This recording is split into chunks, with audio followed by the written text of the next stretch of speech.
है। नहीं, लालच देकर जो लालच नहीं देता है। क्या आपको मैं लालच दूंगी तो आप धर्मांतरण कर लोगे? नहीं करोगे ना। नहीं, आरोप आप पर लगते हैं भाई, चावल देते हैं, चीजें कोई देते हैं। चावल नहीं देते। सरकार जो चावल दे रहा है, केंद्र सरकार, क्या वो 35 किलो चावल कम है हमारे लिए? जो है मसीह कौम जो है देश और दुनिया का हित के लिए प्रार्थना करने वाली एकमात्र कौम है, एकमात्र यही धर्म है जो लोगों को हर एक के भलाई के लिए दुआ करती है। Prime minister, minister, magistrate. आज हम आपको दिखाएंगे कि कैसे एक मसीह बहन ने ईसाई विरोधियों को बाइबल में से ऐसा जबरदस्त जवाब दिया कि उस वीडियो को देखकर ईसाई विरोधियों के रोंगटे खड़े हो गए हैं। पहले आप सभी उस वीडियो को देखिए, फिर हम आपसे बात करते हैं। हम लोग फखारा से आए हैं, अपने हक के लिए आए हैं। हम लोग यहाँ पर क्या हक के लिए आए हैं आप लोग, क्या चाहते हैं? हम लोग जो प्रभु यीशु मसीह को मानते हैं, वो अधिकार कानून हमसे छीन रहा है, हाँ। है ना। वो सभी को आजादी है अपना अपना धर्म मानने का। सभी को अपने अपने धर्म मानने की आजादी है और यही कारण है कि आए हैं। झूठे आरोप बंद करो। क्या झूठे आरोप लग रहे हैं भाई? कई प्रकार से मसीहियों के ऊपर झूठे आरोप लगाते हैं, धर्म परिवर्तन करते हैं करके झूठे आरोप लगाते हैं। आप कौन से धर्म से आती हैं? हम मसीह है, मसीह धर्म को मानते हैं। आप शुरू से मसीह को मानती हैं? ठीक है, आप शुरू से मसीह को मानती हैं, लेकिन फिर भी आप लोग जो है सड़क पर आए हुए हैं। जो कानून आया है, कानून ये कह रहा है कि अवैध तरीके से जो धर्मांतरण कराएगा उसके ऊपर। कोई अवैध तरीके से धर्मांतरण होता ही नहीं है। यदि अवैध तरीके से धर्मांतरण होता तो दुनिया का धर्मांतरण करवा डालते। कोई अवैध तरीके से धर्मांतरण नहीं होता है। नहीं, लालच देकर जो लालच नहीं देता है। क्या आपको मैं लालच दूंगी तो आप धर्मांतरण कर लोगे? नहीं करोगे ना। नहीं, आरोप आप पर लगते हैं भाई, चावल देते हैं, कोई चावल नहीं देते। सरकार जो चावल दे रहा है, केंद्र सरकार, क्या वो 35 किलो चावल कम है हमारे लिए? किसी को चावल देके क्या प्रलोभन देंगे? ऐसा कुछ नहीं है, झूठे आरोप लगाते अच्छा, हैं। एक बात बताइए, कानून आ गया है तो आप लोग का क्या रहेगा? विश्वास जैसा है वैसा ही रहेगा या? बिल्कुल वैसा ही रहेगा। जो हम विश्वास करते हैं उसको मानेंगे भाई। अच्छा, अगर चुनौती आ जाती है तो आगे? तो सामना करेंगे, जैसे अभी सामना कर रहे हैं, आगे भी ऐसे ही सामना करेंगे। लेकिन डरेंगे नहीं? नहीं डरेंगे। जो स्कूल अस्पताल के पीछे प्रलोभन देते हैं बोल रहे हैं, तो मैं मुख्यमंत्री साहब जी से पूछना चाहता हूँ, आप भी तो क्रिश्चियन स्कूल में पढ़े हो जी, वहाँ क्या आपका ब्रेन वॉश किया गया था?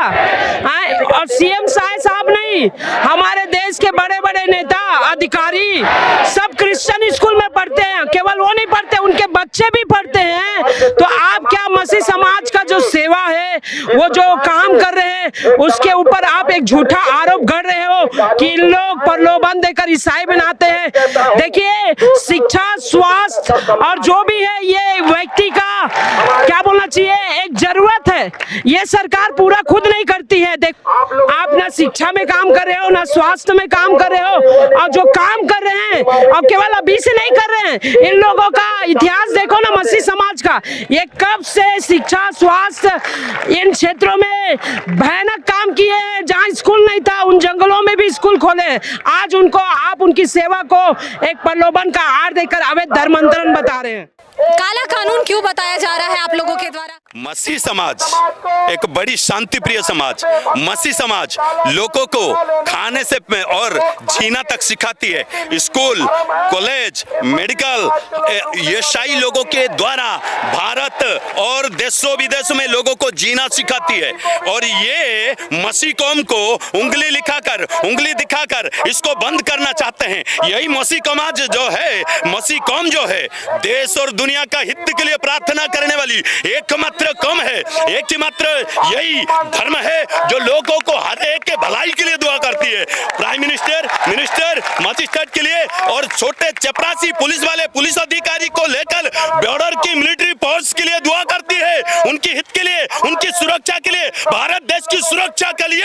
अगर कोई कौम प्रार्थना करती है, दिल चीरकर, मन खोलकर प्रार्थना करने वाली कौम, वो है ईसा मसीह का कौम है, वो है ईसाई सिखाता है, वो बाइबल सिखाती है। प्रेम करो, नफरत को नहीं, नफरत को भुलाकर प्रेम करना सिखाती है बाइबल। बाइबल नफरत नहीं सिखाती है। 18 साल से मैं प्रभु को जाना, जब मैं मौत के मुंह में था, मुझे कोई बचाने के लिए नहीं आया।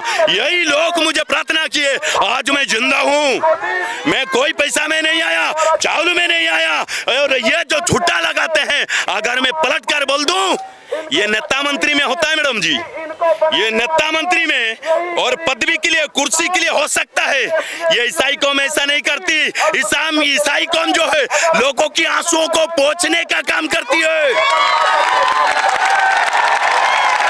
लोग रोग में बीमार में तड़प तड़प के मरते हैं तो उनकी घर में जाती है, उनके दुखों को उनके आंसुओं को पहुंचने का काम करती है। और यही से यीशु मसीह ने सिखाया है, जो रोता है उसके साथ रोना, जो आनंद करता है उसके साथ आनंद करना। ये काम है, ना कि चावल देकर, ना कि दारू देकर, ना कि मटन देकर ईसाई बनाती है, वरना लोगों की आंसू पोंछकर, लोगों को गिरे हुए लोगों को दारू पी के उनको जो गिरे रहते हैं उनको सही इंसान बनाने का काम करता है ईसाई कौम। ईसाई कौम लोगों को रोड से उठाता है, कुर्सी पर इंसानियत का काम दिखाती है। यीशु मसीह इसलिए कहा, मैं पथ और सत्य और जीवन में ही हूँ, जाओ और जाति धर्म परिवर्तन करो नहीं बोला।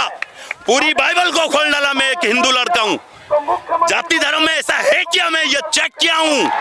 मेरे को रायपुर शहर, छत्तीसगढ़ में, उड़ीसा में देखने वाले 70% लोग मेरे को जानते हैं। ईसाई में ऐसा नहीं है, यीशु मसीह में ऐसा नहीं है। बाइबल है कि सही इंसानियत सिखाती है, सही पथ में चलना सिखाती है, बस यही है मैडम। प्रभु यीशु मसीह के बारे में यही प्रचार करना चाहती हूँ कि जितने हमारे मसीह समाज के लोग हैं, ये सचमुच शांति प्रिय समाज है। न ये नशा करते हैं, न कोई प्रकार के किसी के ऊपर झूठा आरोप लगाते हैं। और मैं ये भी कहती हूँ कि जो लोग गांव से जो कुष्ठ लोग रहते हैं, मसीह समाज के लोग ने उनका अच्छा से इलाज किया है। जो बड़े बड़े कॉलेज हैं, जो बड़े बड़े स्कूल हैं, सब मसीह समाज के देन हैं। और आज जो बड़े बड़े बच्चे, अनाथ छोटे छोटे बच्चे को जो परवरिश करते हैं, सिर्फ मसीह समाज का ही लोग करते हैं। मैं और भी समाज देखी हूँ जहाँ प्रभु यीशु मसीह जो करता है वो कहीं नहीं करता है, क्योंकि मसीह समाज के लोग ही सब में आगे रहता है। शिक्षित मसीह समाज ने बनाया। और जब बड़े बड़े नेता अधिकारी के बच्चे हैं वो पढ़ते हैं सिर्फ क्रिश्चियन स्कूल में जाके। कोई हिंदू स्कूल में ऐसा प्रभाव नहीं देखा मैंने, क्योंकि क्रिश्चियन स्कूल ही सब कुछ करता है। आखिर इस कानून को आप लोगों के द्वारा काला कानून क्यों बताया जा रहा है? ये काला कानून इसलिए है मैम, क्योंकि सबसे पहले ये संविधान के खिलाफ है। सबसे पहले तो ये आम नागरिक को पहले ही अपराधी बना देता है। दूसरा ये इसलिए क्योंकि ये बहुत ही ज्यादा पार्शियलिटी करता है, किसी एक कम्युनिटी को खुला टारगेट करता है। और सबसे मुख्य बात, इसमें जो फॉल्स एक्विजिशन करेगा, जो झूठा आरोप लगाएगा, उसके खिलाफ कुछ भी इसमें बयान नहीं है, कुछ भी इसमें कानून नहीं है। आप क्या कहना चाहेंगे इस पर? ये बहुत ही गलत है और मसीह समाज को टारगेट किया जा रहा है। धर्मांतरण धर्मांतरण धर्मांतरण, क्या आदिवासी। आप सभी इस वीडियो को अभी छोड़ के ना जाए, आप सभी इस वीडियो को पूरा जरूर देखें। जैसा कि आपने वीडियो में देखा कैसे एक मसीह बहन ने ईसाई विरोधियों को जबरदस्त जवाब दे दिया। प्रभु यीशु मसीह का वचन इस बात को कहता है, सत्य को तुम जानोगे और सत्य तुम्हें स्वतंत्र करेगा। जितने भी मसीह विरोधी हैं वो सत्य को अर्थात हमारे यीशु मसीह को नहीं जानते, इसलिए आज यीशु मसीह के नाम का विरोध करते हैं। मसीहों पर झूठा आरोप लगाकर कहते हैं कि ईसाई लोग धर्म परिवर्तन करवाते हैं। प्रभु यीशु मसीह का वचन इस बात को कहता है, यीशु मसीह इस संसार में बहुत आयत का जीवन देने के लिए आया है। यीशु मसीह ने इस संसार के मूर्खों को, तुच्छों को, जो कुछ भी नहीं है, उनको चुन लिया है ताकि जो हैं और अपने आप में बड़ा घमंड करते हैं उन्हें लज्जित कर सके। जैसा कि आपने वीडियो में देखा होगा कैसे एक अन्य जाति की मसीह बहन ने ईसाई विरोधियों को ज़बरदस्त जवाब दे दिया। उसी प्रकार आज बहुत सारे मसीह लोग हैं जो कि ईसाई विरोधियों से डरे हुए हैं। प्रभु यीशु मसीह का वचन इस बात को कहता है कि परमेश्वर ने आपको डर की नहीं लेकिन सामर्थ्य की आत्मा दी है। और यीशु मसीह का वचन इस बात को कहता है, तुम बुराई से ना हारो लेकिन बुराई को भलाई से जीत लो। यीशु मसीह का वचन इस बात को कहता है, जितने लोग धार्मिकता में यीशु मसीह में जीवन बिताना चाहेंगे वे सभी सताए जाएंगे। तो यीशु मसीह के नाम की वजह से अगर लोग आपका विरोध करते हैं, लोग आपको ताने भी मारते हैं, तो उस समय आप डरे नहीं लेकिन परमेश्वर पर भरोसा करें, क्योंकि परमेश्वर आपको बहुत बड़ा इसका बदले में प्रतिफल देगा। यीशु मसीह इस संसार में धर्मियों को बचाने के लिए नहीं बल्कि पापियों का उद्धार करने के लिए आया है। अगर आप एक मसीह हैं और आपके पास